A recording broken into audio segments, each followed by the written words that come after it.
Got a couple people in the waiting room. I'm thinking we'll just wait till right around 6, maybe a minute or two afterward, let them all in at once. I'll let you know when I do that. Give you a heads up. So you'll let everybody in? So we're co-hosts? Okay. Yep.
All right, I'm just going to give this another minute or two, and then I'll let everybody in.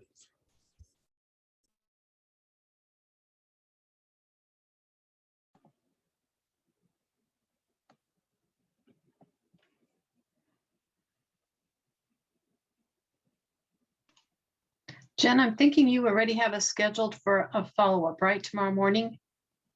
Is that still correct, or? Yes, okay, the 9 o'clock.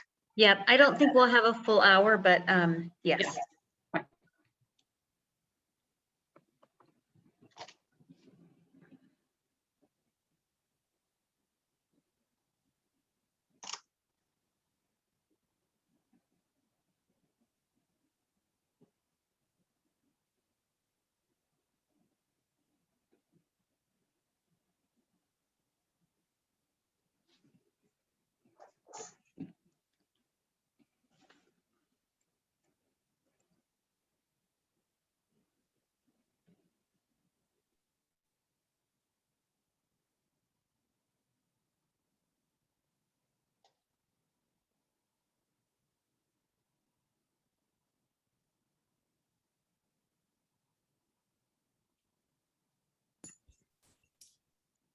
Okay, I'm going to go ahead and start admitting folks. We just want to throw out a couple of welcomes and let people know we'll get started momentarily, and I'll continue to let people in as they arrive.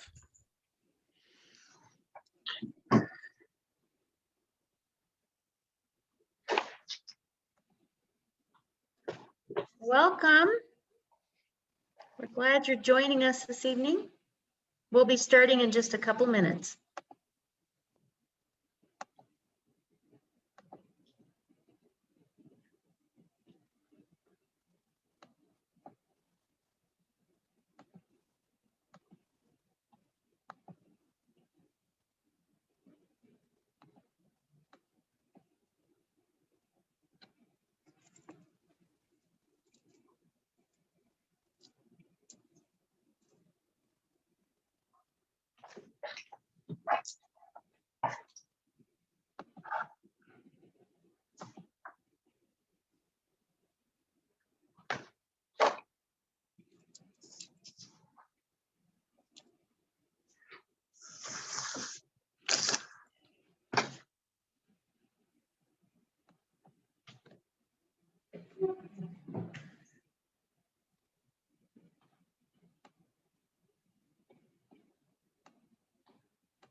Well, I think we can start getting going here, right? And just saying hello to everybody and welcome back. If you joined us for session 1, which was Homelessness 101, a great precursor and foundational piece for this, as will this session be for our work together in July.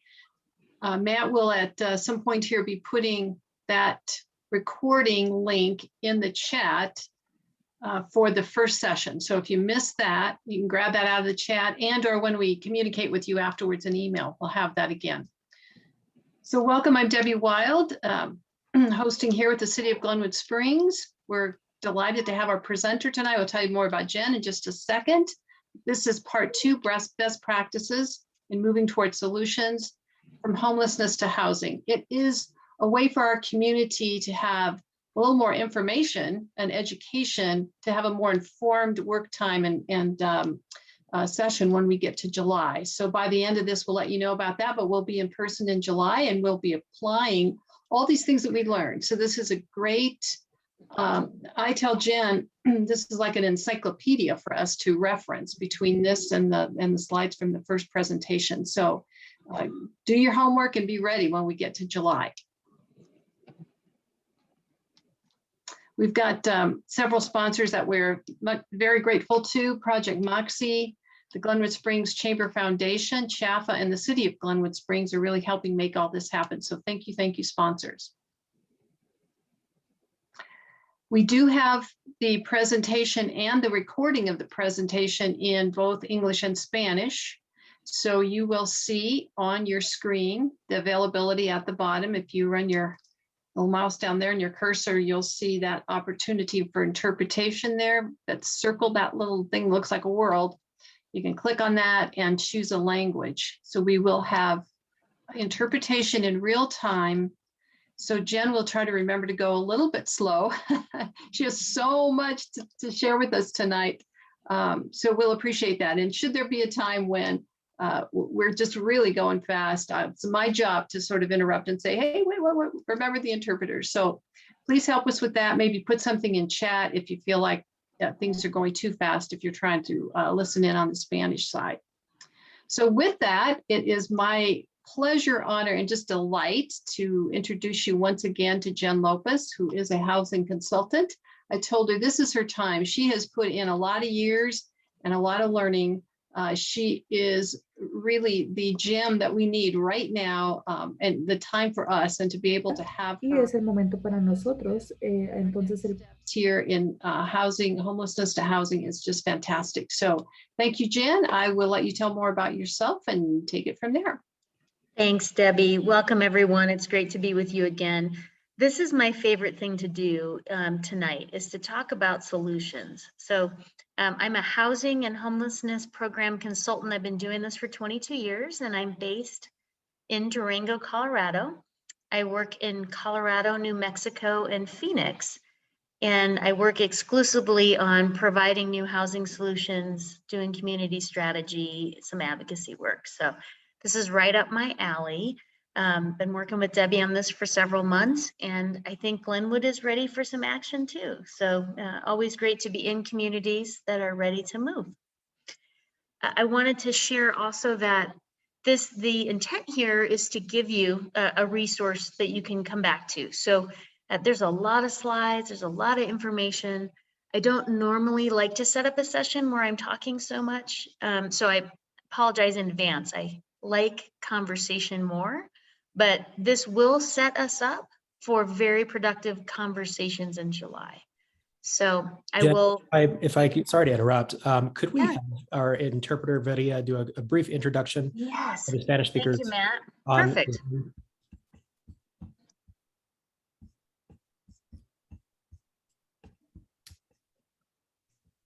Vidya, the floor is yours. You sound great. Yes, thank you.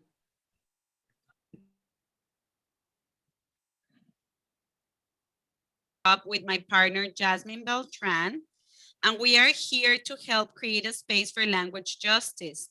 What that means is that we want to create a space where everyone can participate and engage in the language of their heart, or the language that they feel most comfortable in.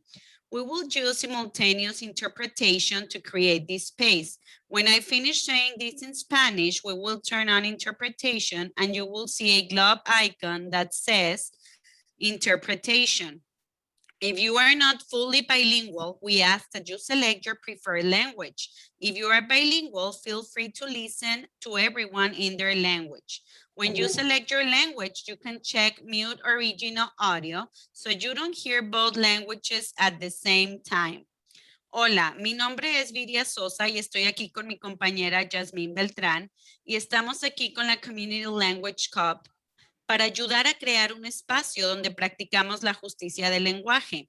Lo que eso significa es que queremos crear un espacio donde todos puedan participar e involucrarse en el idioma de su corazón o en el idioma en el que se sientan más cómodos. Usaremos la interpretación simultánea para crear este espacio. Cuando termine de decir esto, activaremos la interpretación y verá un icono de globo que dice interpretación. Si no es completamente bilingüe, le pedimos que seleccione su idioma preferido. Si es bilingüe, puede escuchar a todos en su idioma. Cuando seleccione su idioma, puede hacer clic en silenciar el audio original para que no escuches ambos idiomas al mismo tiempo. Thank you very much. Thank you, Viria. Thanks, Matt. And I'll really try to pace this well.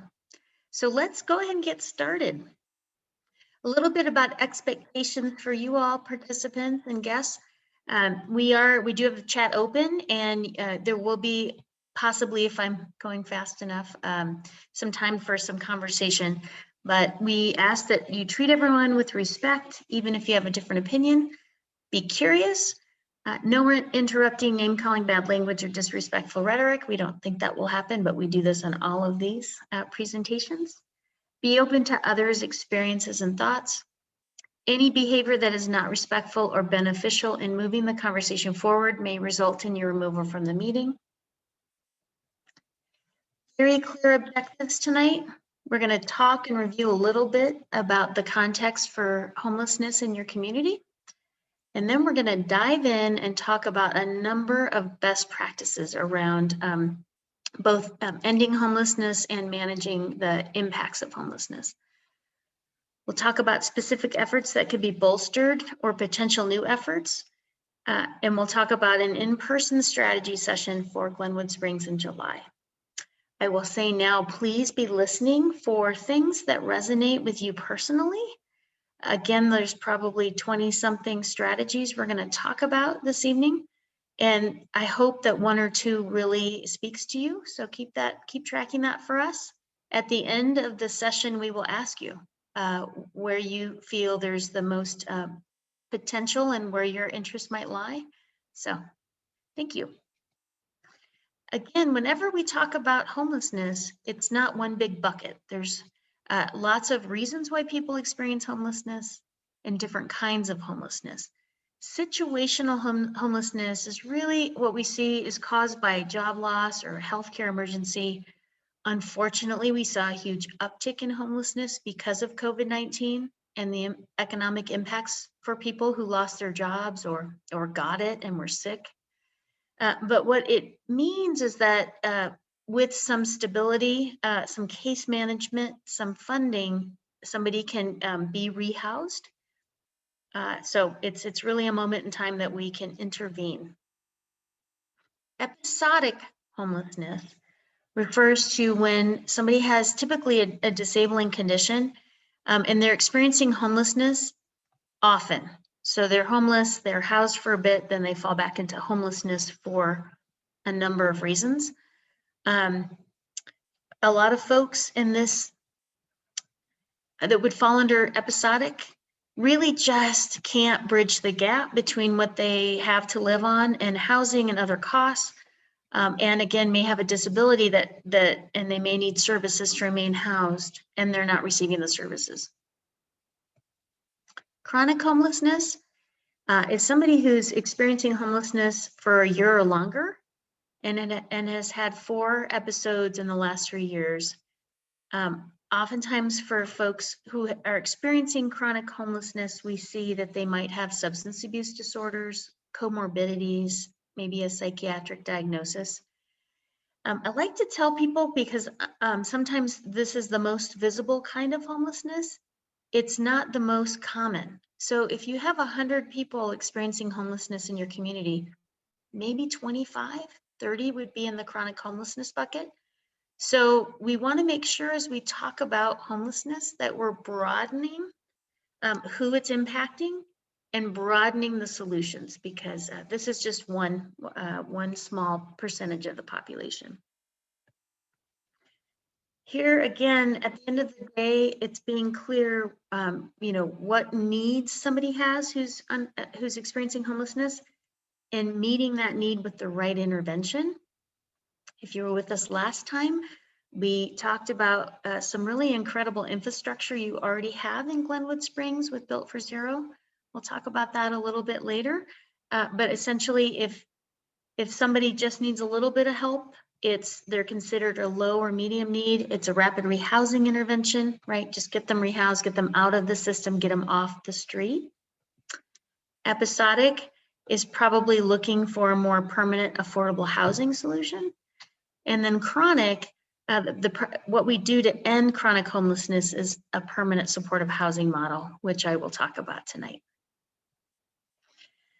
All communities, our North Star is to get away from managing homelessness and really working to end homelessness, making it rare, brief, and non-reoccurring. There's a formal definition for how to do this. And in fact, Canyon City, congratulations, just ended veterans homelessness, the first community in Colorado to meet one of these benchmarks. So pretty exciting. They did this in a couple of ways. They used a system called coordinated entry, and they used a process that is called Built for Zero. At the end of the day, these systems, with all these crazy acronyms, is just speaking to the idea that if somebody is unhoused, we're finding out what their needs are, how to contact them, we're putting them into a system that matches them with housing and services so that we can get them housed, right?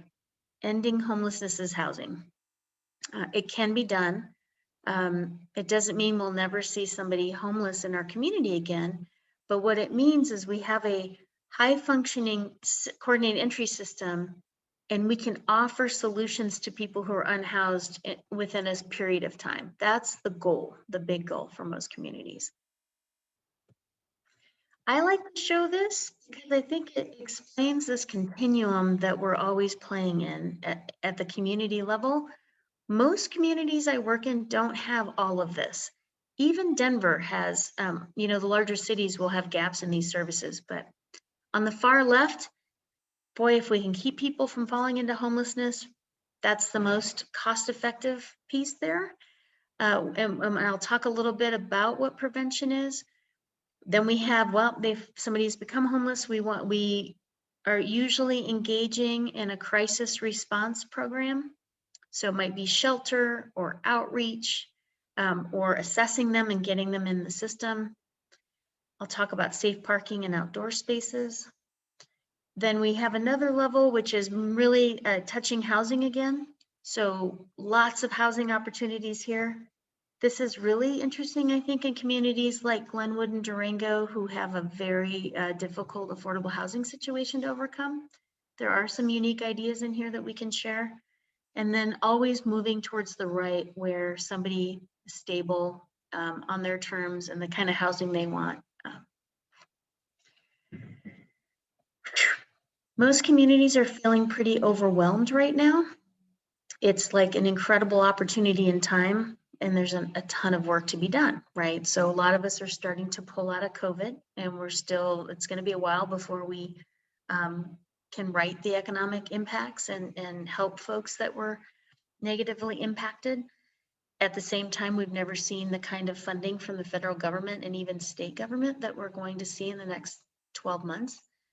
And so I like to say to communities, find a focus. This is a time where you can move the dial on a couple of actions. And if you don't focus, it becomes, I think, really hard and frustrating. But the goal of, again, this moving towards solutions is to decide as a community what kind of actions you can take in this moment in time. And the other things we think about in strategy is, where do you already have some capacity Or where can you get capacity by bringing some from the outside? Where is there already some synergy, and where is the opportunity? One of the biggest opportunities that we look at is where is the funding going to go? Or what kind of funding and what can it be used for? Veria, how am I doing?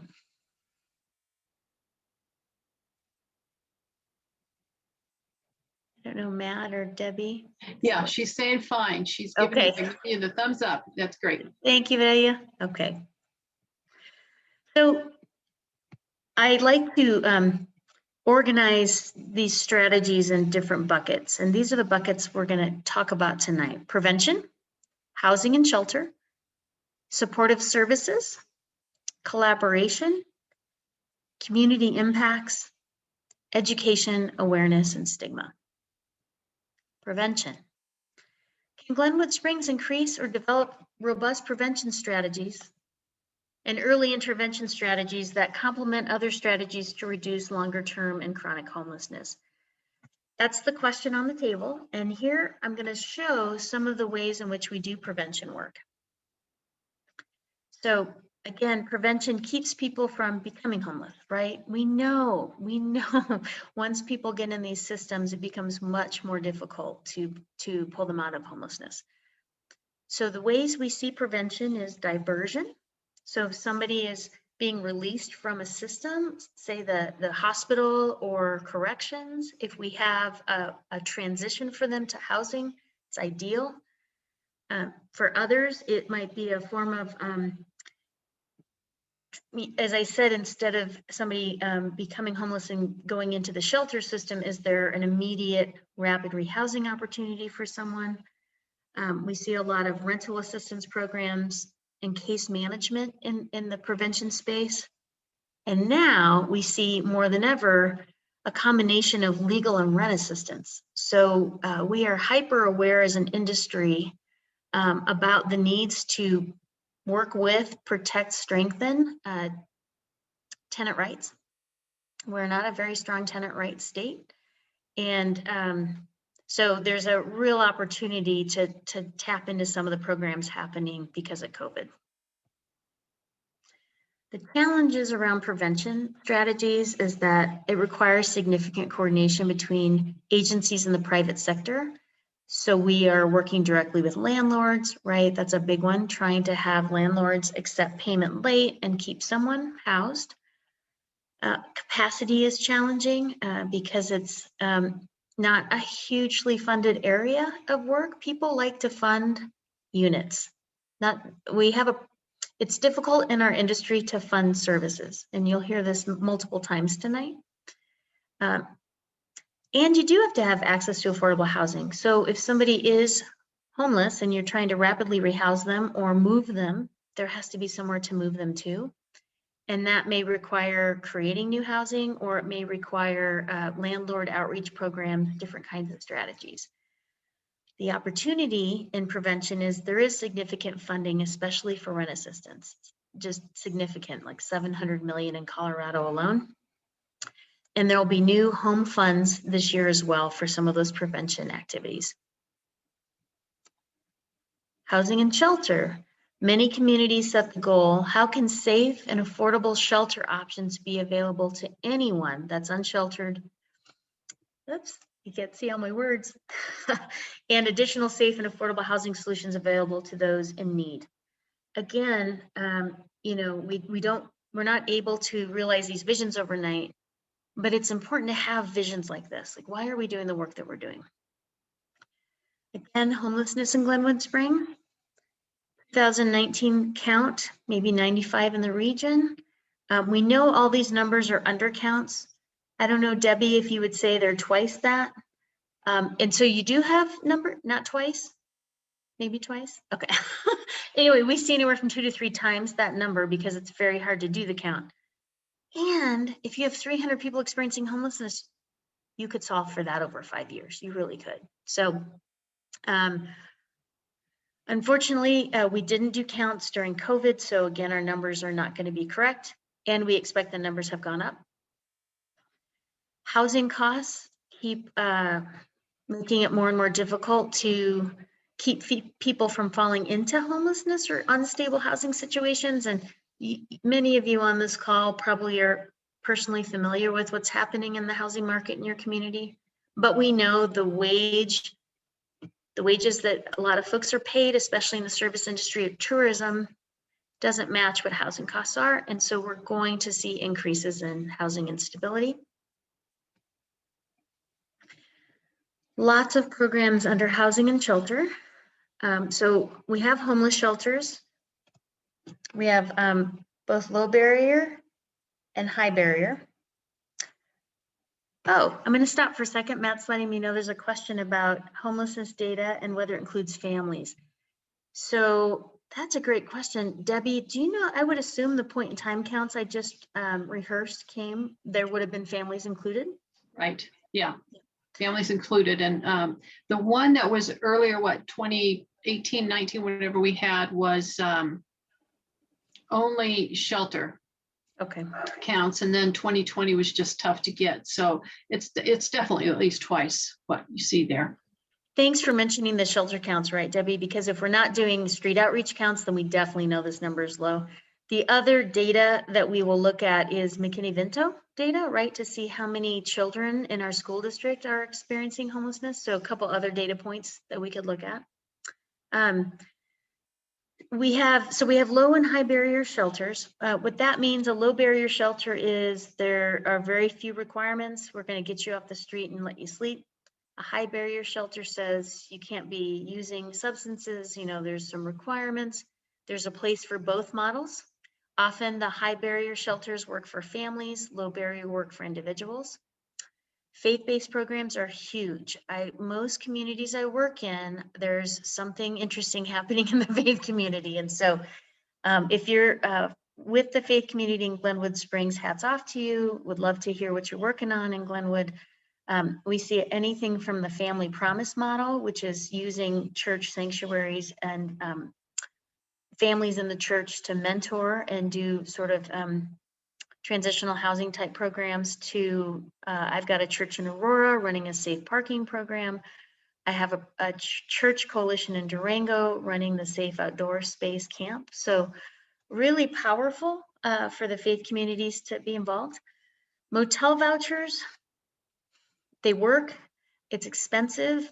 It's not a long-term fix, but it's certainly a short-term fix. And you'll see, I'll talk later about how do we transition this idea of motels into more permanent housing. Managed camps, we'll talk about that. Tiny home villages and legal car camping. Whoops. The challenges across the board in a lot of those sort of emergency crisis response models is there's a lot fewer dollars from the federal and state. Governments want to pay for units. They want to end homelessness. I appreciate that, but I personally get frustrated in my own community that we don't have support, because what do you do when people are waiting for housing?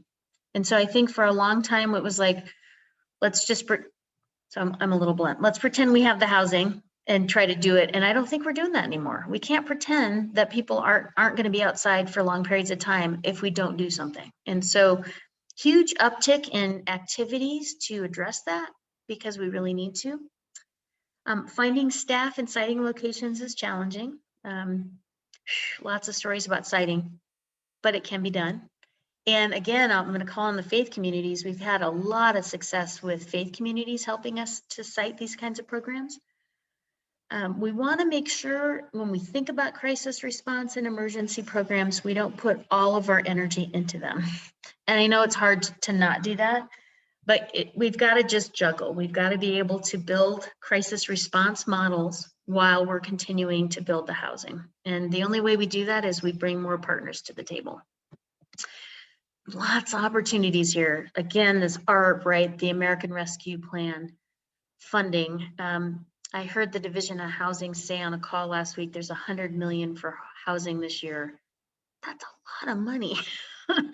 I'm used to about, I don't know, 20 million maybe. So, and that's just one bucket, one agency in one bucket. Again, I said faith-based groups are leading a lot of these emergency response programs, which is awesome because again, the federal government and state don't pay for a lot of things, and faith communities can activate spaces, volunteers, food programs. They collaborate naturally. So they really are kind of built for these spaces. There's a lot more recognition of the innovation and best practices here. And again, I think one of the things that has been so inspiring around the safe outdoor space work we did in Denver and in Durango is it's an opportunity to raise awareness in a whole different way. When you can provide safety for folks and you can show neighbors and community members that it's actually safer for them as well, people got really engaged. We had lots of food donations. I think one of our sites never bought a meal in 6 months because there was so much activity and support. Tiny home villages, cool. They're cool, they're expensive, but it is a model. And the way that we're seeing it, there's two ways we use tiny homes. One way is we use it as a crisis response model where they don't have bathrooms. It's almost like a shed. And then there's a community bathroom area. And in that model, it's seen as transitional. This is stabilizing someone that we're going to move into permanent housing. This is the model that Colorado Village Collaborative does in Denver. And they started on church parking lots. Maybe the units are 15 to 20,000. So the units are pretty affordable, but creating the bathrooms and shared spaces can get expensive. Mostly funded privately. The other way we see tiny homes is where they actually have a bathroom. They're a separate unit. We're seeing a huge uptick in this model in Colorado, and so much so that I'm not keeping up with it. But I think Colorado Springs just did a village. The one I'm most familiar with is called Community First in Austin, and it's a permanent home. So folks are going into their tiny home and they're staying there. It's a permanent residence. Again, they can be a little bit more challenging to fundraise for. We might see some more leeway with some of the ARP funds. I'm not quite sure yet, but it is something that communities can consider and can be done more quickly. In Durango, some of you have heard me speak before. I've spoken a few times to Glenwood. I got really involved in Durango homelessness 3-4 years ago when I worked for Governor Hickenlooper, and the city Parks and Rec department called me and said, we need help. We have fire. We have fire issues and concerns with the camps happening on the edges of town. And so we started looking 4 years ago for a model, recognizing that the 40, 60, 70 people camping were not going to move into housing overnight. So we went down to Las Cruces with our sheriff and our soup kitchen and looked at Camp Hope. So Camp Hope is a model that's been around a decade. It's run by a woman named Nicole Martinez, and many of you might have participated in her trainings with Nan earlier this year, farther up Valley. But the idea here is it's a permanent camp, not permanent meaning people live there forever, but there's no time limit. So it recognizes that some people will be living outside. They need to have safety. They need to have access to restrooms, bathrooms, storage. It's staffed. They're connected to services. This might be my favorite story tonight. I met Nicole. I went and saw Camp Hope, but then I ended up working with Nicole to do a permanent supportive housing project in her community. It's leasing this month. Guess what? Huge portion of these campers are moving into that project. So again, we can start to connect the dots, and it does take a while. I'd like to say you could do this in 12 months. You can't. This stuff takes a while, but we know this is the best option we have for many people. Lots of information on Camp Hope. Again, it provides immediate shelter. The other thing it does is it says folks can be in this area. Designated areas with garbage and bathrooms does reduce some of the impacts of unsanctioned camping in communities. It won't take care of all of it, but you should see a difference if you have one of these. There are costs. The camp in Durango that we've been doing for 2 years is maybe $60,000 a year. We don't have it staffed, but we have a lot of volunteers from the faith community that are sponsoring it. And then we have the local government paying for the bathrooms, things like that. Site location for these will dictate how much staff you need. Meaning if you decide to do something like this and you put it across from the Capitol, like we did in Denver, on a church parking lot, we had 24/7 staff. That was our obligation to the neighbors, and it worked. It really worked. In Durango, we have this on the edge of town. It's fairly isolated, and in that situation, we haven't had to have staff. So I'm going to go a little more quickly on the safe outdoor space conversation because it's so similar to the camp. So Camp Hope, the distinction is it's a permanent camp. It's been there for years. When somebody moves out, their tent pad is open for the next person, right? Safe outdoor spaces was really created to handle COVID-19 and is treated more as a temporary solution during this crisis. I will say it was a fascinating journey with the city of Denver. It started with them not being interested in talking to us in April to the mayor declaring he would support 3 sites by July. That happened because there's some pretty incredible advocates in Denver that said we need a place to be. Now, fast forward, we finished the first 2 sites. We had 6 months of successful setup. They're doing 2 more. And again, the city's on record saying, we see this being part of our overall continuum moving forward. We see this as a real thing that we're going to do, recognizing the thousands of people that are looking for housing in Denver. So kind of quickly, again, they're staffed. There's hygiene is key. There are rules for being at the safe outdoor space. Those rules are designed by the land use process and by the service provider, sort of working together on that. There's quiet times. There's no, there's lots of policies we put in place so that it is a very peaceful place for people. We are finishing an evaluation, and I don't know that many evaluations have been done on this model. And what we're finding is the key takeaways from the 6 months experiment in Denver is that people living on the streets in severe trauma 24/7 got to catch their breath. Some of them got to get jobs. Some of them got housing. It became a place where they could focus on the next thing, which is really powerful. Safe parking, this is another church of ours in Aurora working on this, and this is popping up, and I don't know if you all have started this conversation yet or not. It's similar to safe outdoor space in the model in terms of you've got an area designated, you've got access to bathrooms, you have case management, you might have floating security. The difference is people are in their cars. I will say that what I'm hearing in Aurora is that there's some challenges around letting families and children be in cars, which makes sense. So there are different rules and laws to this, but is another cost-effective crisis response model. Housing. There's actually quite a few different types of housing. So I'm going to touch on those, and we'll see what you all think about these different models. One that I fell in love with about 6 years ago in Boulder, it's now moved to Aurora. We tried to figure it out in Durango, and I suspect it will come back, is I like to say a transformational housing model.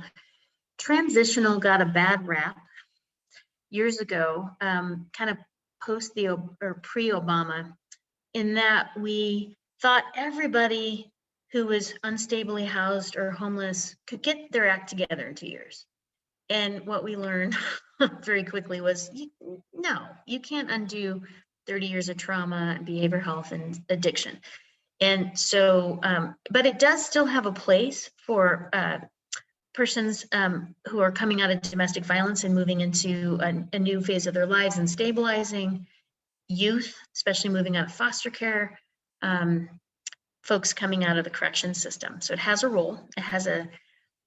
It's challenging to do transitional transformational housing. Again, I should have said this at the beginning of the presentation, but 85%, 90% of the resources for housing come from the federal and state government. And so the reason I keep talking about what they'll fund is because unless you've got oodles of money, you will have to follow their rules and what they'll allow. And so it's hard to use federal money for transitional housing. I did do a youth project last year in Broomfield, so you can still do it. It's just challenging. It's also challenging if when somebody's finishing the transitional program, they can't find an affordable unit. So you have to be very thoughtful about that transition time. It has been replaced, and it's more common for communities to talk about rapid rehousing, which is finding somebody a unit, giving them rent assistance and case management, and then when they're done with their program, they stay in place. So that's becoming a much more common model because of the lack of affordable housing availability. Kind of talked already about what populations this works well for, but I do want to highlight Ready to Work. Best practice out of New York that's now in Boulder and Aurora. I know she wants to grow the program in Colorado. Her name is Isabel McDivitt, and I think once she catches her breath, there could be opportunities to partner.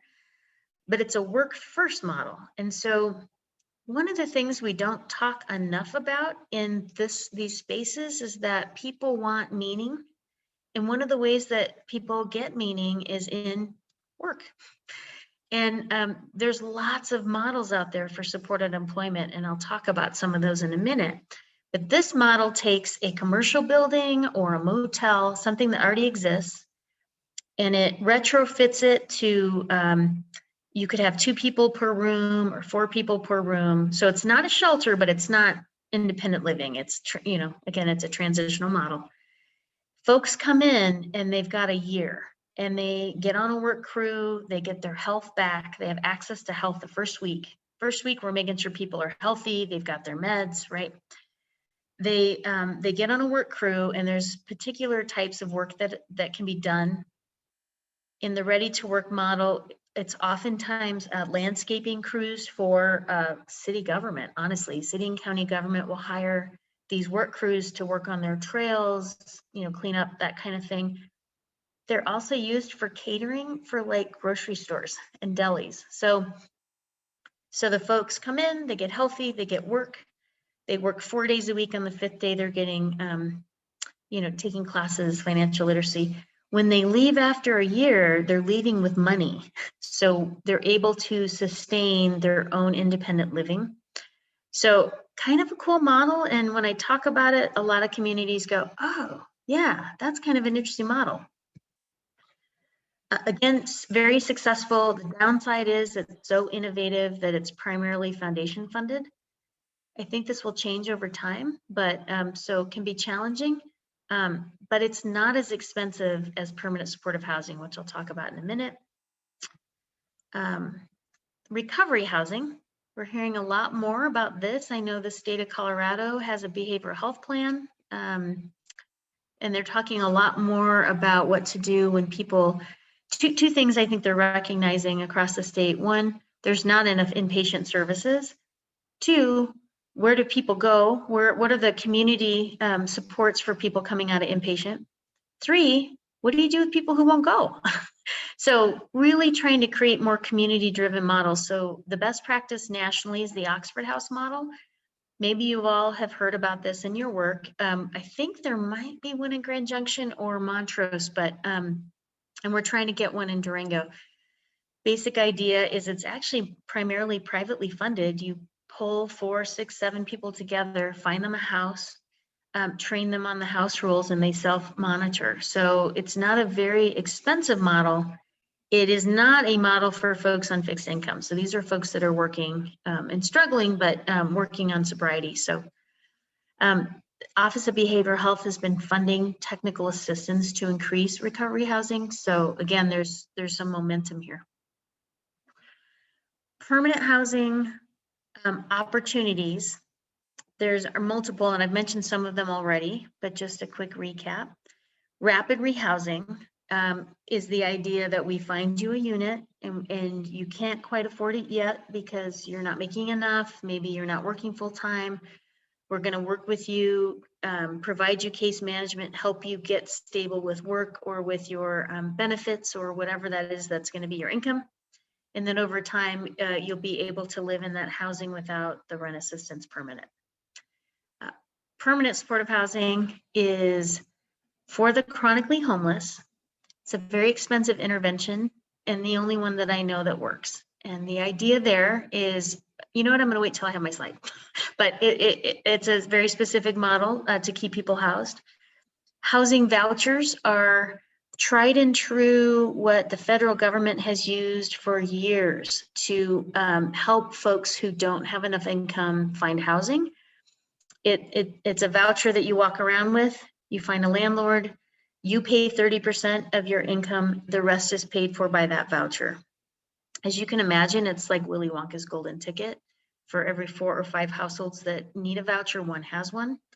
If you're a policy geek like me, you track the federal government conversation. We've been having this conversation for years that this works. Why don't we fund it? Motel conversions are on the upswing, and I'm going to talk about that too. Challenges and opportunities with permanent housing. For new construction, it takes 3 to 5 years. It takes a long time. We started a project in Durango in 2012. It's opening this fall. Voucher resources are limited. So I just said that, you know, we know it works, we just don't have enough of it.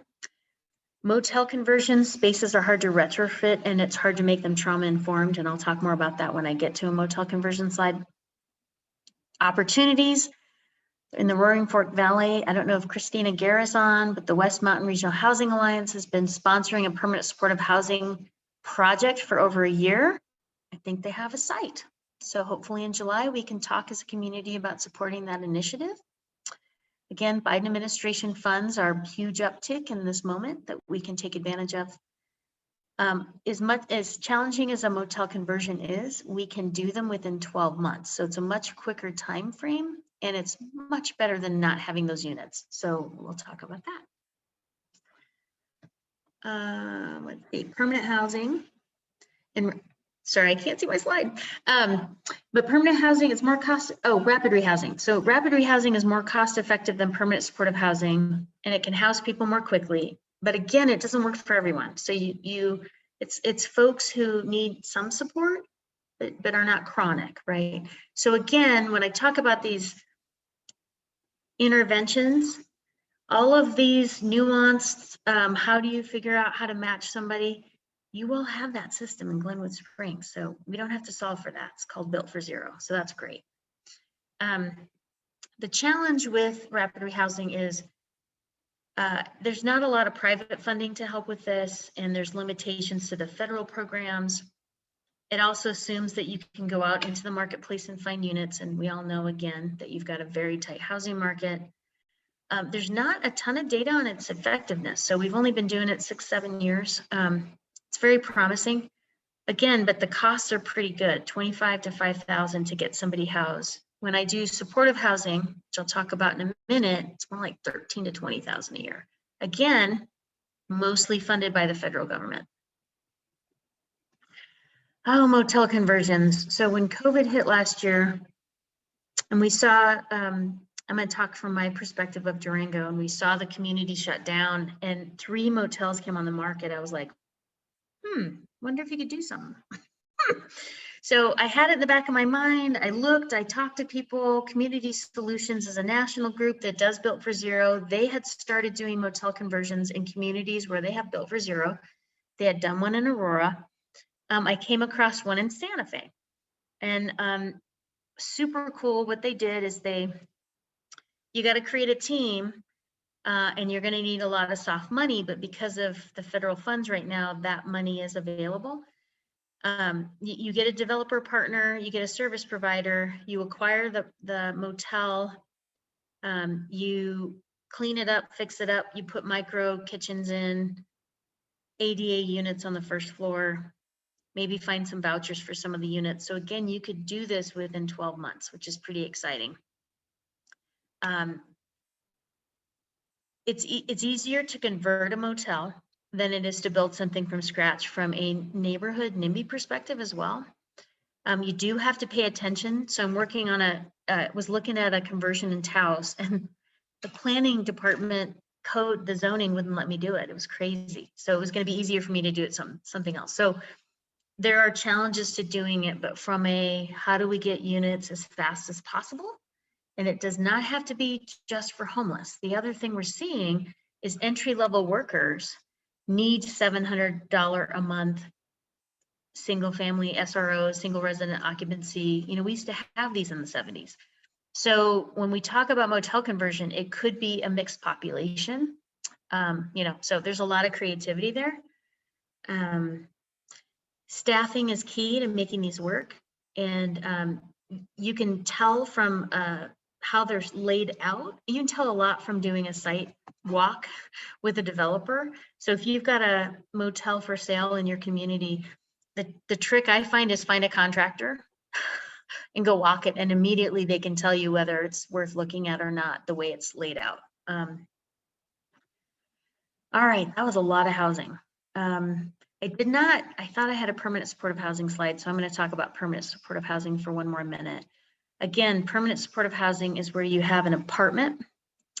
It can be new or existing, and it has a voucher. So the person in that unit is paying only 30% of their income for the unit, and it has services. And when you put those three things together, you can help somebody who has significant challenges staying housed, and you can stabilize them. So the conversations happening in the Roaring Fork Valley, we've gone back and forth. Do we try to do a scattered site where we put some supportive housing units in existing buildings, which I think you've got some of that happening now, or do we build a new development that's just for supportive housing? The project Christina is driving is new construction. So fingers crossed, because then you get new units for the community. But best practice, the best news is there's a preference for this model at the state. There's funding to do it. So again, it's the community puts energy into creating the model, but it's mostly funded by the state, which is pretty exciting, in the federal government. Supportive services. I've been doing housing forever. And when I meet service providers, I give them a big hug because I think their job is the hardest. It is the hardest job. We can build things. I mean, we're slow, but building stuff is technical. Services is so much more. So a lot of communities, whether you're dealing with crisis response or housing, what's not working across the board is not having access to enough services. There's some creative ways to solve for that. So first and foremost, we are figuring out we need to put services with a lot of different types of housing. So obviously, how do you co-locate services on a site where there's housing? We have services available at clinics and centers. I'm working on a project in New Mexico where we're actually building housing next to the clinic, right? So co-location, my next point. You know, in these tight markets where we don't have a lot of land, co-location. We should never be building just one thing anymore. We've got to build housing with mental health, or housing in schools, or, you know, we've just got to do this better. Mobile units are on the rise. We need to go to them. This was a huge thing, right, in COVID. We didn't see any of our unhoused populations downtown for months. They were in the hills. And if we hadn't had outreach workers and some mobile services, we wouldn't have been able to do anything. And then there's some creative models across the country, really, community-based solutions, meaning one of the reasons we don't have enough services is we don't have the funding for it. So we're seeing an uptick in using AmeriCorps, and I think you all do this, right? You get AmeriCorps members and you put them at your service agencies. So, and we're seeing a huge uptick in peer navigators. A couple tricks, and I'm almost to the break, Debbie. Sorry, I'm talking so much. Hopefully it's helpful. A couple tricks in the supportive services and housing. Partner with behavioral health. I always say you don't need, no one entity needs to do everything by themselves. Partner. This is a lot of my consulting business, is just helping train teams how to work together to do what they do best. Look at your case management ratios, and they should be based on what we call level of acuity. So if you've got folks who are extremely, they've got a lot of challenges, substance use, behavioral health issues, you're going to need more staff on site.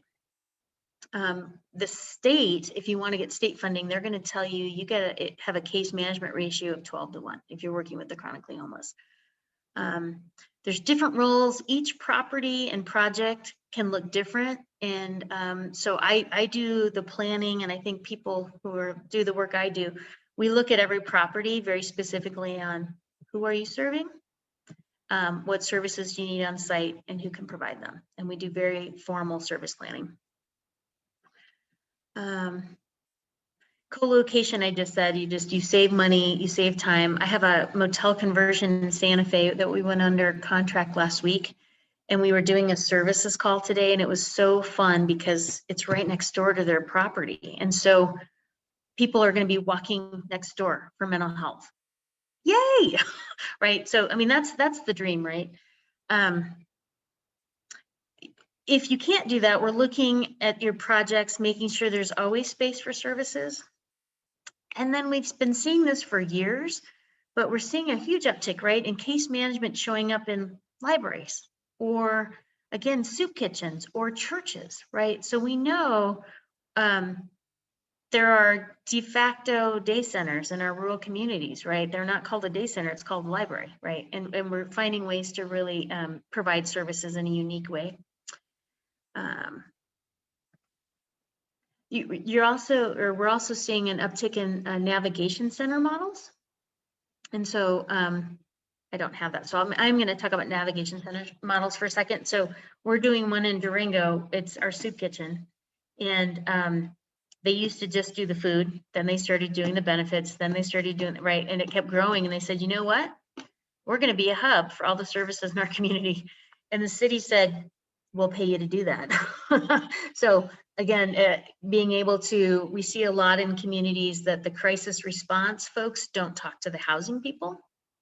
And if you're not talking across, people are not getting the access to the housing. So that's navigation centers, kind of the thing right now.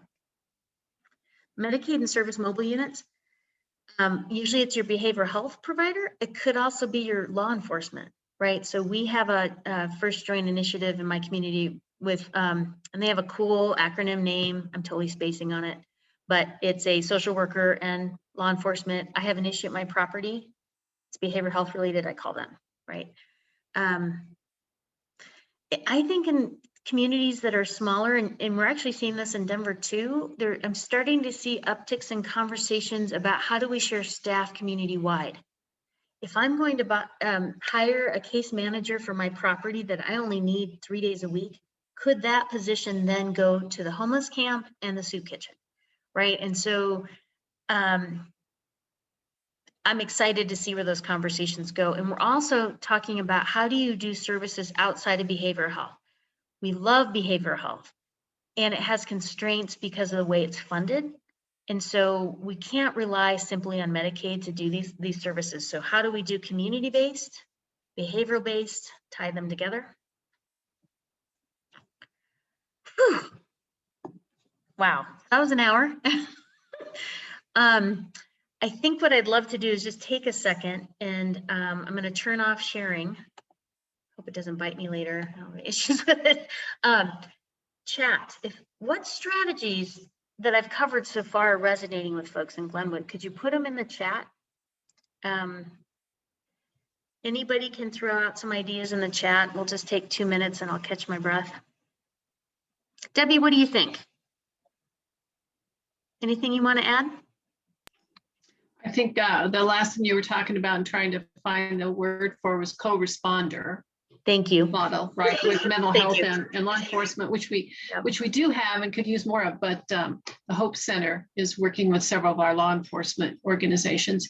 And to say here, in fact, I'll put the link in the chat, but one of the things with that is the Hope Center is teaching a course. We're trying to have at least 2 offerings a month called Dealing with Difficult Behaviors. It's a de-escalation training and an understanding. I think this really serves us well, especially in that place where we feel like we don't understand people's behaviors and we get a little frightened by homelessness or mental health things that we see. So I'll put that for people too. That's another reference and something that we have as a resource. Thanks, Debbie. Getting a few comments in the chat, so that's great. Entry-level housing, navigation centers, work first, ready to work, Camp Hope. Oh, that's Matt. Anyway, so good. So we're getting a little traction here. I'm going to go back to sharing my screen in the hopes that we'll be able to have a little bit of dialogue here. So can everybody see that? Oops, can you see that, Debbie? It's just what strategies are resonating in Glenwood. Okay. Okay, a few more models. Co-location, again, the peer models are huge. What's interesting, I kind of talked about all this, but just a couple caveats. We should be always tracking what state Medicaid is doing. So there are states like New Mexico who have figured out how to pay peers to do supportive services, which is amazing, right? It's an ongoing funding source versus staff being paid by an encounter. And I don't want to get too technical, but the more we can use behavioral health and Medicaid systems to fund this work, the more sustainable it will be over time. We talked about AmeriCorps, some privately funded stuff. I find it very hard to privately fund services. And then I actually got my first staff in Durango from the MSW program. So if you've got schools in your community, look and see if, even if it's a bachelor's in sociology, starting to get folks in, using them for internships. Collaboration. It starts and ends here. If we're not collaborating, we're not using our existing resources well, and it's going to be very hard to sell to anyone that we need more. And so there's a few key ways that we do collaboration in the homelessness space. So I'm going to share some of those. And again, you've got one in your community, so it's great. So the three main models that I typically talk about is Built for Zero, coordinating councils, formal committees, or new entities. And then I talked about the navigation center model. Built for Zero. I have a lot of slides. I'm going to go quickly over Built for Zero. You've got Debbie on the call. She's an expert. And but just for folks who this is new for them, Built for Zero is a best practice. And there's over 80 communities around the country using this model. And simply said, it's a kind of a scrappy system to have a by name list of everybody in your community who's unhoused, and you're meeting regularly, weekly, to try to house them. Just very, very simple. I think there's a lot of things that work about Built for Zero, but let's see if the slides cover it. Again, when you look at best practices like Canyon City, they're using this model, right? Because it's very so focused on, here's somebody on the street, how do we get them into housing? I love this slide. This is so true. Why it's so hard to solve homelessness in any community is that it takes accountability, right? And it takes an operating system. And look at all those partners you got to collaborate with, right? I mean, there's so much collaboration needed. And I don't know about you all, but in the affordable housing space, we don't play well together. So, this is a whole nother level of having to play together. And sometimes our systems aren't transparent, right? And a lot of times in community, the way that we're funded as a nonprofit is I need to meet my outcomes so that I get my funding next year, and I don't really care what happens across my community. I mean, I do, but at the end of the day, I got to keep my doors open. So that's just one more thing, right? And so it's like, how do we switch it so that your success and my success is more important, right? And it's a mindset shift. It's a process shift. So the way that Built for Zero works is you have a shared measurable aim. So I'm gonna just make this up for you, Debbie, but you all might be saying, yeah, we have 95 people experiencing homelessness and we want to reduce that by 30% this year or 40% or some number. You are meeting weekly, and oftentimes you have some non-traditional players at the table. I know a lot of communities have really had success having the mayor involved. I know that sounds crazy, but the bully pulpit is a real thing, right? And we've seen a lot of things with mayors being able to move the dial, especially with landlords. Or you might have the health care providers, or the librarians. And nimble means you're not just dependent on federal resources, you're starting to get creative with your own local community resources and thinking outside the box. You've got a menu of proven strategies. So a lot of the things I've talked about here in terms of the housing strategies come into play. Again, Joe Smith, he's ready to go. He needs rapid rehousing. Do we have it, right? You're just very specific. And then it starts to create, so in another community where I work, where there's Built for Zero, last week we had a foundation put 100,000 in, and it's a dollar for dollar match to do this, right? To say, look, we want to help you, and we know you're waiting around and the HUD money's hard. Again, nimble, having the right players and the right roles, and it's talking weekly. And I know we all hate the frequent meetings, but you got to have that kind of coordination to make this happen. You're tracking, had another conversation about this today. How many people are coming into your system, right? And then what's happening to them and how are they leaving your system? Are they leaving your system because they're getting housed, or are we losing them because we can't find them? Or, you know, are they, so really understanding what's happening to people that you're trying to serve. You'll see ebbs and flows depending on your strategies. So a lot of things about Built for Zero, about the transparency and the ability to share community-wide how it works, that gets a lot of buy-in. This model is what we're doing in Durango because they weren't ready for Built for Zero, but the next step for Durango will be Built for Zero. So this was the best we could do. We did a homeless strategy 2 years ago, and this is attempting to create the council model.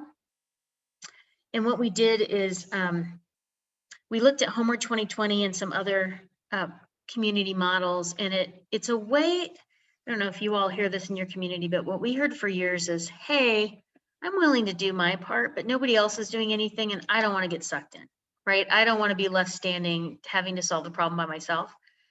And we kept having that conversation until it became the city's problem. And then the city said, no, we are not taking this problem on, which is, they shouldn't, right?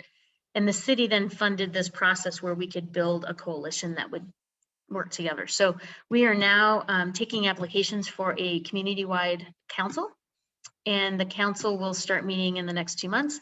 The council's job is to implement the strategies the community adopted. There's a paid position that manages the council, is a resource for local government, and does fundraising. Wouldn't it be nice to have a designated person that fundraises for everyone? So that's this model. We'll see how it plays out. The other thing I love about this model is it's bridging local government, nonprofits, unhoused people will be on the council, and it's trying to move the community from crisis response to housing in a broader sense. Every community that I work in, there are negative community impacts. We always say it's horrible to be homeless, and it's horrible to be a community that has a lot of people experiencing homelessness, because you have increases in trash, you have increased visibility and issues and behaviors that are not helpful to the overall community. And so we can work together. We had a lot of contention in Durango around some neighborhood impacts and some downtown impacts. And when we did our focus groups, we found everybody wanted the same thing. Everybody wants to live in a community where you can access your river trail and feel safe. Everybody wants to live in a community you can take the kids to the park and there's not needles, including the people who are unhoused. And so a lot of times the unhoused are like, hey, I'm going to be part of the solution too. Like I want to be safe too. So it's a really neat way to build sort of collaboration across the diverse group. So we've done several cleanups as a community. And we also established a locker program. So when we did our plan, we talked to a lot of folks who were camping. They said, you know, if I just had a locker, that'd be a start. If I just had somewhere to put my stuff, that would be a start. So that was a pretty easy thing to get started. The other thing the locker program does is it allows for more case management engagement. So everybody who has a locker has a case manager that they're touching base with. Street outreach. We didn't have it years ago, like 3 years ago, no street outreach. Now we have 5, I think, or 6. This is it, right? You want people out there connecting to services, talking to people, helping them. We know COVID has taught this lesson to us a million times. You got to have access to bathroom and showers. I was in Bend, Oregon this weekend for a wedding, and I was fascinated. First, there weren't very many homeless, but that's another conversation. But what I saw that I thought was so cool is the churches downtown all had hand washing stations and porta potties. And I'm pretty sure that was for the unhoused. And I thought, what a cool idea. Every block where there was a church was one, right? So nobody got overwhelmed. And you could walk throughout town and there was one within every couple blocks. Again, the sponsoring the community cleanups is huge. I know that if we don't sponsor cleanups, it ends up falling on our law enforcement. That's really expensive. And again, it's a way to get people engaged. And then establishing those places where people can sleep and be is so critical. And so back to the safe outdoor and parking. The only other thing I'll say about street outreach is it's expensive, but we're seeing more funding. So the federal funding that's coming in now can be used for street outreach. It's sort of painful to get that first grant, but once you're in that system, it gets easier. Yeah, I mean, street outreach, that's the thing right now. The locker program was really inexpensive. The Rotary in Durango and a couple other groups came together, wrote a check, we were done. If you are interested in that, we can connect you with some of the folks that did that. And that was driven by the Faith Coalition in Durango. Access to showers, I just talked about some different examples there. And actually, Chaffa, I don't know if Chaffa's on this call, but they actually funded I think a shower mobile mobile in Pueblo. So it is really becoming recognized as a thing to have in a community. We talked about the community-wide cleanups. You know, sometimes it's a volunteer, sometimes it's Faith, but we hunker down for a weekend. We try to get 25 people out there and we do the cleanup. When we have a designated camp area, we're doing it all the time, right? So we're not letting it build up, which is really nice. So, and with the camp in Durango, and I don't know if they did this in Denver, but we paid sort of a peer managers at the camp to help out with things, and it really helped. So we talked a little bit about work that worked. Like I said, supported employment. I don't know why we don't talk about it more. It's typically funded through behavioral health programs at the state level. Like in my community, we have Access Health Systems. They have a whole supported employment model. You also might see it as a private nonprofit doing it. We're seeing a huge uptick in the reentry spaces for folks where it's really challenging, right? If you don't have work experience and you've got a record. So how do we, transition people into meaningful work? Again, here we're addressing a root cause, right? If somebody doesn't have meaningful employment, really, we're never going to help them stabilize.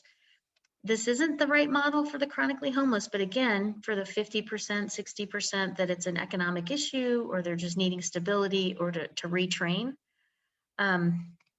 So just calling that out as a strategy. A couple other ideas. A few years ago, there was just a ton of chat around day labor programs, and people feel really strongly either for or against them. So, but it's a thing that you can look at. I'm more of a fan of the longer term models because I think it takes a while for people, and just the more stability we can provide people, the better. I know foundations are funding some of this work, so. We had it was really cool. We had a woman 2 years ago in Durango start making candles in the basement of a church. So and it's still going. And she sells the candles at the local co-ops, and it raises a little bit of money for the soup kitchen. So, and here we are, Debbie, community education. So I don't think we can ever not do this, right? And for so many reasons. We say in the housing space that it's changing all the time, and it is. The needs are changing, the solutions are changing, just, threefold that in this space, right? Because it's such a complicated issue. And so there's some pretty cool ways to do ongoing education and get multiple things accomplished. So here are some of my favorites. Media campaigns, using images and stories. We did we got a photographer 2 years ago and a caterer in Durango, and we did this incredible storytelling event at the college. And it was really cool. I love the idea of intersecting arts. I think arts and storytelling and this population go really well together. So there was an art exhibit. We have static and permanent Conveo, which are project-specific tools, and permanent websites are really powerful. Today, we got to see a video of a community. It was so powerful, right? So videos are really powerful means for telling stories. It's not a huge lift to do candidate forums, ongoing letters to the editor. So again, I'm gonna keep picking on my faith community in Durango, but we have like 150 members, so we have some capacity. And so, we see something in the paper we don't like, we write a letter. And so we're constantly in there, and it makes a difference. Costs can vary. It can be, I don't think probably the website and the video is the most expensive. The rest of this is almost all volunteers and pretty low key fundraising. Here are some events you can do that also serve the purpose of helping people immediately. I love these kinds of events. These are huge lifts, but they have big impact. So Project Homeless Connect is the idea that you get all the service providers providing services to the unhoused, and you do a day fair, right? You say on this Saturday, we're gonna all be together and we're gonna try to get people connected to as many services as possible in the community. And you recruit volunteers as well. And so I did this in Denver a few years ago, and I was assigned to somebody who was unhoused, and I walked them through the fair, made sure that they got everything they needed. Super cool. Sleep outs in the park, pretty self-explanatory, right? So a lot of the youth providers, I think, do this very effectively. And then registry week. So I've had this conversation 3 times this week. And the conversation goes like this. Well, we didn't get good data because of COVID. Ooh, we're trying to do a housing project which requires data. We're going to have to get that data ourselves. And so why don't we do a blitz? A registry week is the idea. You set aside a week. You get a ton of volunteers. You train them in how to do the survey, which is called the Vulnerability Index. You send them out in 2s, and you try to survey as many people. We did this 10 years ago in Durango, and we surveyed 370 people in a week, right? And what that did is it went from, oh, we only had data on 40 people to we had data on 370 people, right? And that allowed us to fundraise. We also got 90 volunteers out of that. So 90 people went out on the streets with us. And honestly, that's why I do the work I do. I had not been doing work in the homeless space before. And once I was interviewing people, I was like, yeah, I'm doing this. So these are some really interesting ways to kind of raise the bar. Again, all of the things I just said are super cool and a pretty heavy lift. And so I usually raise 15 to 20 grand and hire a project admin person to do this for me, because it's a lot of volunteer organizing, but still a pretty good bang for your buck.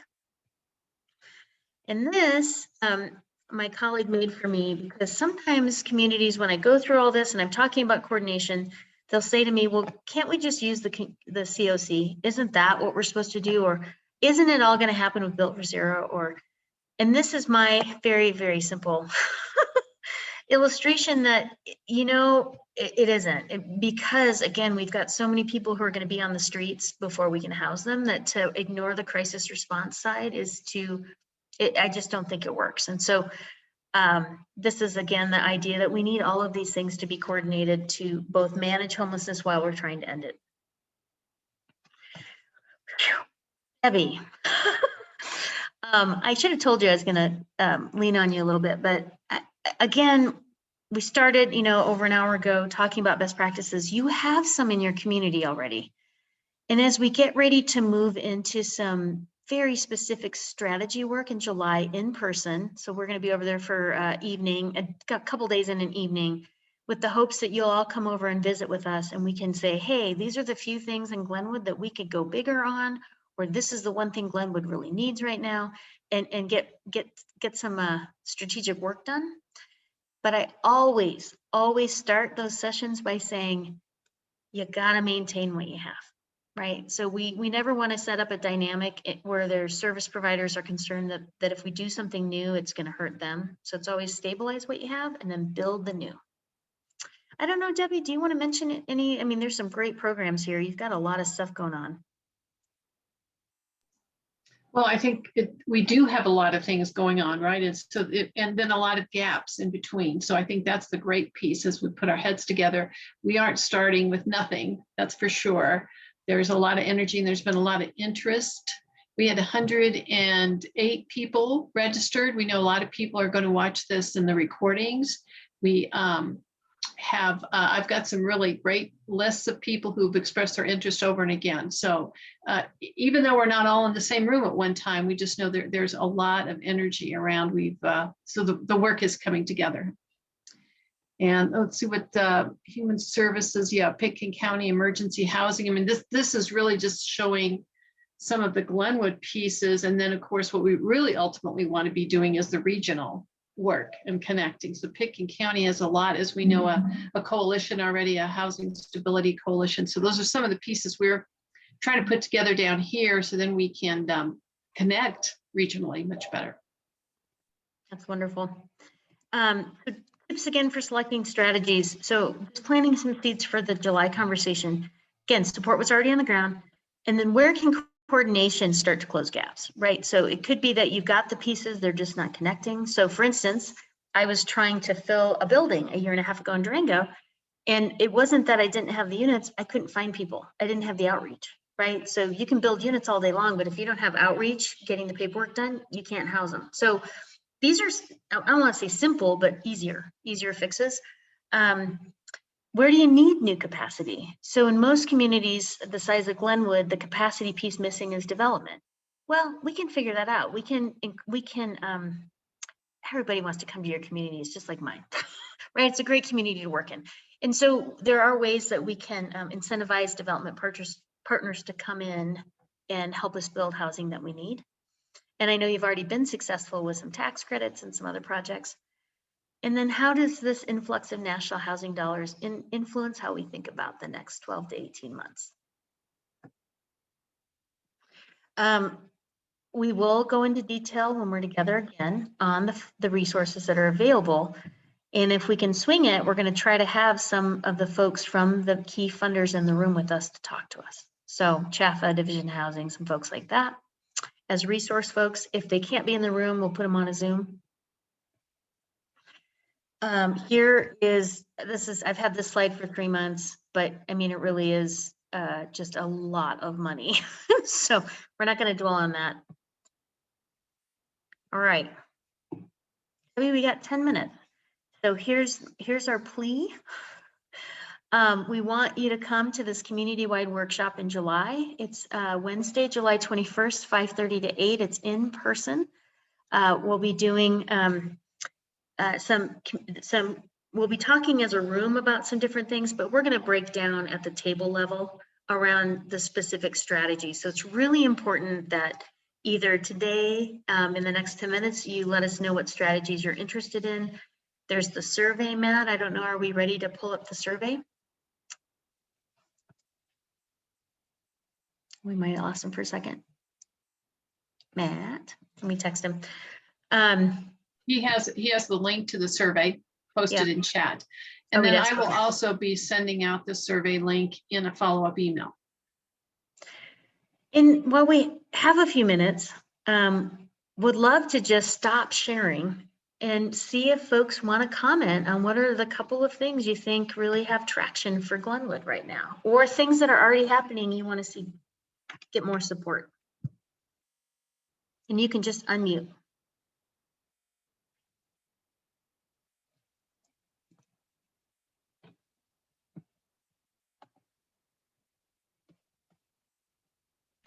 Well, I see our new Built for Zero coordinator, who's just been on for a couple weeks. You see Michelle Skagen over there in the pictures. The Built for Zero piece is just kind of really getting up and going, and hiring a coordinator was a big step for us. So we're starting to move quicker. Welcome, Michelle. Maybe what I'll do is go by area. Was there anything in the prevention conversation that caught people's attention? Are you already doing prevention, and does it need to be grown?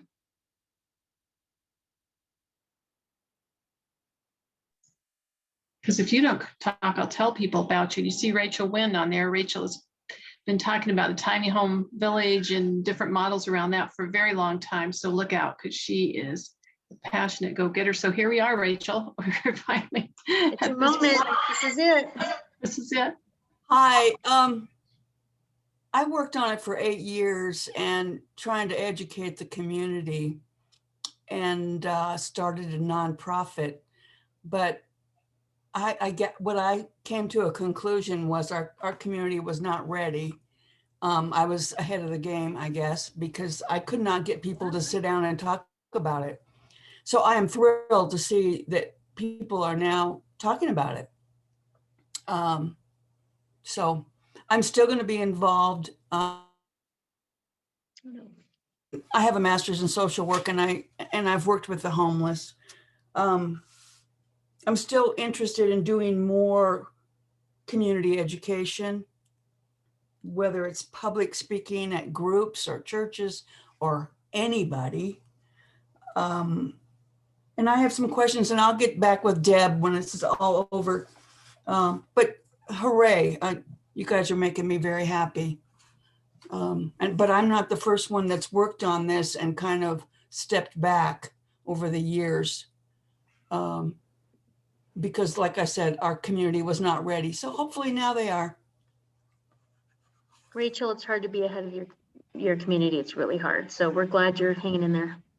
Yeah, one of the things that, it sounds like you're already aware of it, but I think it's almost impossible to say, okay, let's find an apartment for this homeless person. We can't Yeah. find an apartment for a teacher Yeah. or a nurse. So it has to be either tiny homes or tent village or a safe parking. I don't think we're going to be successful if we think we're going to go out and find apartments for people. Like a lot of big cities can do that. I don't think our valley has that option, because people are sleeping in their cars that have jobs, full-time jobs, because they can't find housing.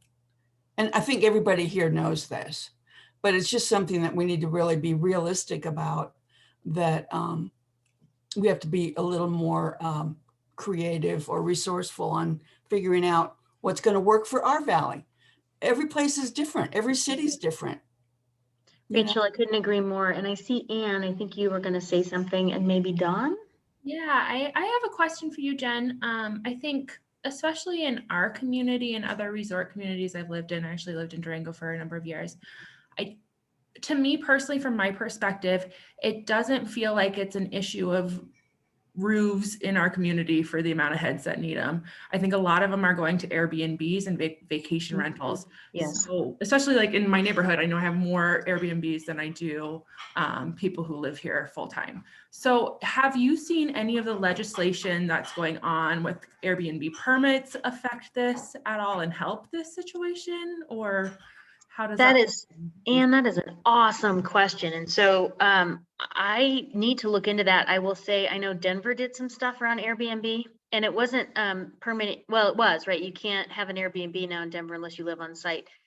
But I couldn't definitively tell you the research, but I am working on a project in Taos, and I was looking, which I think, again, we're not all the same, and there's some similar things going on. And I was looking at the Taos data, and it was 40% vacation homes and only 6% were available for rent. And so in Durango, it was 20%, many years ago. I bet it's 30 now, right? So yeah, that is a thing, right? That is a thing. So thank you for saying that, because I don't have that. And policy is, somebody at the beginning, we talked about policy. Oh, that was another call, sorry. Policy is a strategy that we should bring to the table. I love that. That's a great idea. What are the things we can do to help with short-term rentals and things like that? So I manage 2 Airbnbs. I'm very involved in the Airbnb community. Before COVID, there were about 75 Airbnbs in Glenwood Springs. And I counted the other day, there were 12. Oh, interesting. Okay, thank you, Rachel. Yeah, and Shelley had put in the chat, because I know you're not exactly watching that, Jen, but the city of Glenwood has limited the short-term rentals to 5% of the housing stock. Well, perfect. Thank you for clearing that up, everyone. I know, is it Brianna? But I want to make sure, Dawn, did you have a comment? Just, I really appreciate your presentation. While you were presenting this time and last time, I just wish that I could, shout all your data from the rooftops. And I just thank you, Debbie, and everyone that's here for that, because yeah, when I saw the little eating shelters go up during COVID, when I was like, oh, we can make tiny houses for people to eat their lunch in, but who cares where people sleep? And I was really angry when I saw those. But so I just really love that we are seeing all the models, and I wish we could get this data, and I don't know if there's a way that I can help just get this data in front of a lot of eyes, or just start conversations in the community about it, because I just think it's a really important issue. So thank you. Thank you. Sorry, Brianna? Did I say that right, Brianna? Did I lose you? Oh, do you have something in the chat? In the chat, Brianna said she's recording the Spanish webinar, so if she unmutes there, there'll be an echo. Okay. Yeah. So All right. Margie, so glad you're here with Chaffa. Thank you for all your support. We'll be circling back. And if Glad you're to be around, here. I'm learning lots myself. oh, Margie, we're so happy to have you. And if you're around on the 21st, we'd love to have you. And if not, we certainly understand. I've got it on the calendar. I'm planning to be there. oh, that's Thank great, you. Margie. Thank you. And Dawn brought up a really great point, Jen, under the education piece about that, is just learning to talk about, right? Because, and in communities like ours, certainly that's one of the ways that we spread the word, and beginning to help dispel some myths, if you would. So what are some of the common things that people misunderstand about homelessness, for example? So I think that's a great point, Dawn, in our efforts to do more community education as part of all this. Maybe that's one of our biggest pieces that we want to take on in our solution piece. We'll figure that out.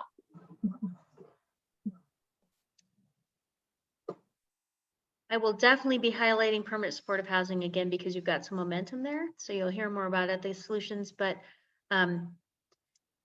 again, it's 7:30. Want to honor people's time. You know how to find Debbie. Matt has been posting all kinds of great things in the chat. We'd love to see the survey. If you even have a really great idea and you want to do a quick call with the team before we come out, let us know. Really want this to be as concrete as possible. Our time together, and thank you so much. That was a lot. Very patient. Thank you, Jen and Matt and Brianna, and our interpreters, I think, are everywhere. There's a couple spread around and lots of people. Thank you all for being involved. And I know the great part about this too is that you will invite more people. Please understand that having people register is the great way for us to get communication to them. So even if you hear people saying, hey, they'll have to come on the 21st, that's awesome. And if they could also register, that's terrific. And then we can be sure to keep them informed. So I think we're good, huh?